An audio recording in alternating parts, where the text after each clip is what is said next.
Bom, meu nome é Luiz Henrique Zuconelli. Eu vou estar apresentando um pouco hoje sobre o balanço hídrico da planta. Esse grupo ele foi formado através da disciplina de fisiologia, com a apresentação da nossa docente da Lúcia Braga Souza. Eu vou falar um pouco sobre a introdução, fazer uma breve introdução, um pouco sobre a água do solo também, que é importante, né? A água do solo para o balanço hídrico a gente tem importância, só que eu não vou entrar muito no assunto, porque o assunto é grande e os outros participantes do grupo também têm um tempo para falar, daí não vou falar muito. Uma breve introdução aqui. A vida na atmosfera da Terra apresenta um formidável desafio para as plantas terrestres. Por um lado, a atmosfera é fonte de CO2, necessário para a fotossíntese. Por outro, a atmosfera é bastante seca, levando a uma perda líquida de água devido à evaporação. Como as plantas carecem de superfícies que permitam a difusão para o seu interior de CO2 e que ao mesmo tempo impeçam a perda de água, a absorção de CO2 expõe as plantas ao risco de desidratação. Esse problema é aumentado porque o gradiente de concentração para absorção de CO2 é muito menor, 50 vezes do que o gradiente que regula a perca da água.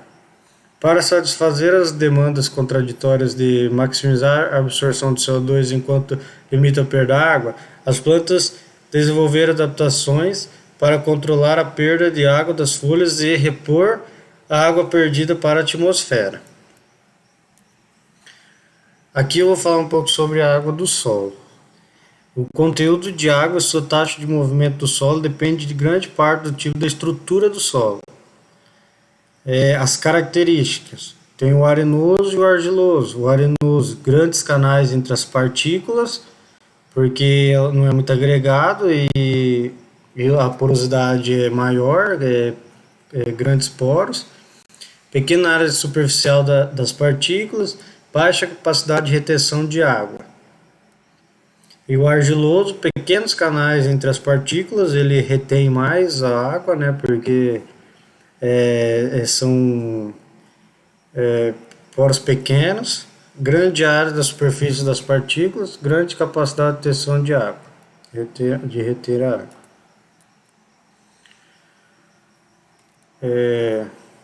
Com auxílio de substâncias orgânicas como humus, a partícula de argila pode agregar-se em torrões, possibilitando a formação de grandes canais que ajudam a melhorar a aeração e a infiltração de água no solo. Em solos arenosos, os espaços entre as partículas são tão grandes que a água tende a drenar, ação da gravidade. A partir desse, a permanecer somente na superfície das partículas, nos interstícios entre elas. Em solos argilosos, os canais são tão pequenos que muita água é retida contra a força gravitacional. Poucos dias após a saturação pela chuva e a irrigação, um solo argiloso pode reter 40% da água por unidade de volume.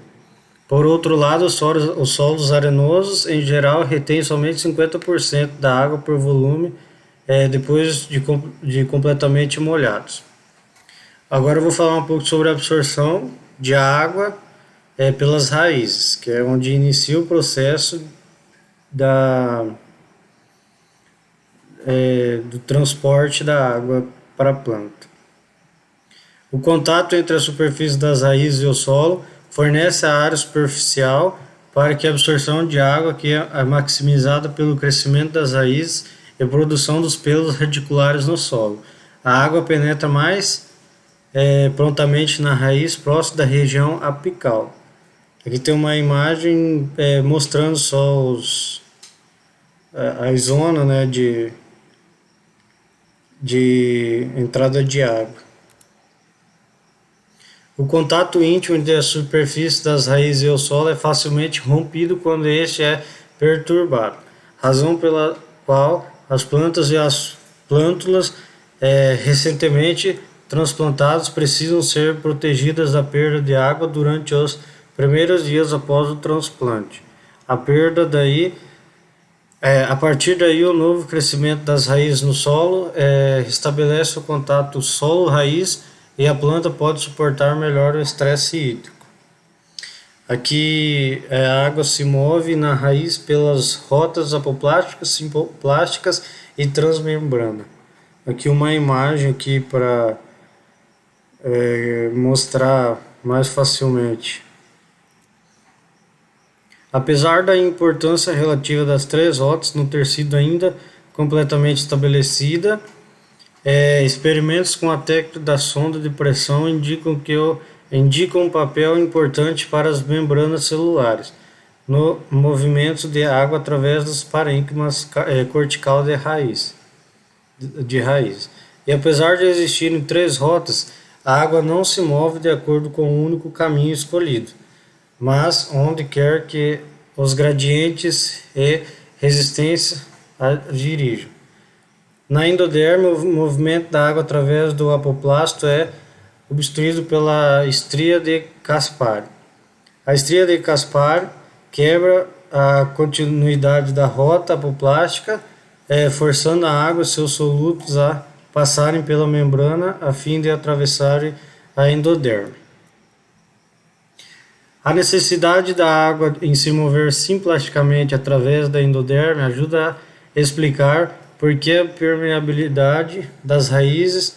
A água depende tão fortemente da presença de aquaporinas. Elas aumentam a velocidade do transporte da água, mas não a direção. A repressão gênica de aquaporinas reduz a condutividade hidráulica de raízes e pode resultar na fácil murcha das plantas, o que compensam pela produção de sistema de raízes maiores. A absorção de água decresce quando as raízes são submetidas a baixas temperaturas ou condições anaeróbicas ou tratadas com inibidores respiratórios. Até recentemente não havia explicação para a conexão entre a respiração da raiz e absorção da água, ou para a murcha de plantas em locais alagados.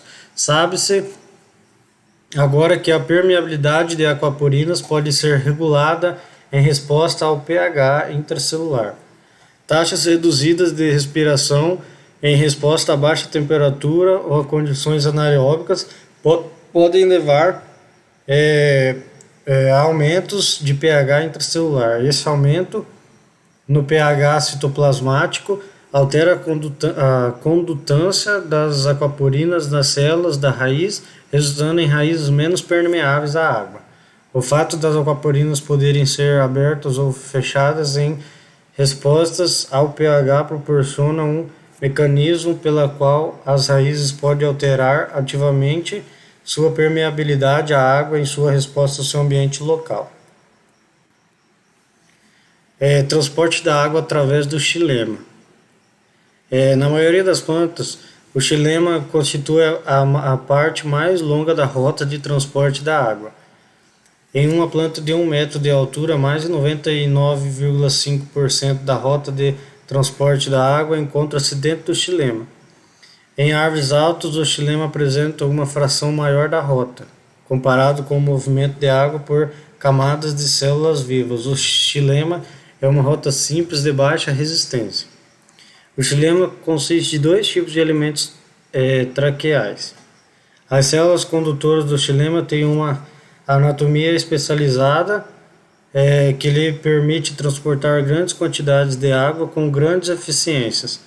Os traqueídeos e elementos de vaso encontrados somente em angiospermas e um pequeno número de gimnosperma chamado gnetales em algumas pteridófitas.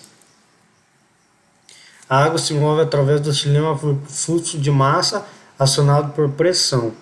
O fluxo de massa acionado por pressão da água é responsável pelo transporte a longa distância de água no xilema. Ele também é responsável pelo fluxo de água através do solo e pelas paredes celulares dos tecidos vegetais. Em contraste à difusão de água através de membranas semipermeáveis, o fluxo de massa acionado por pressão é independente de gradiente de concentração do soluto, visto que variações na viscosidade são desprezíveis. Agora o Danilo vai falar um pouco sobre o movimento da água da folha para a atmosfera, sobre transpiração e abertura e fechamento dos estômatos. Essa ficou a parte dele. Ele vai falar um pouco sobre isso aí. Obrigado.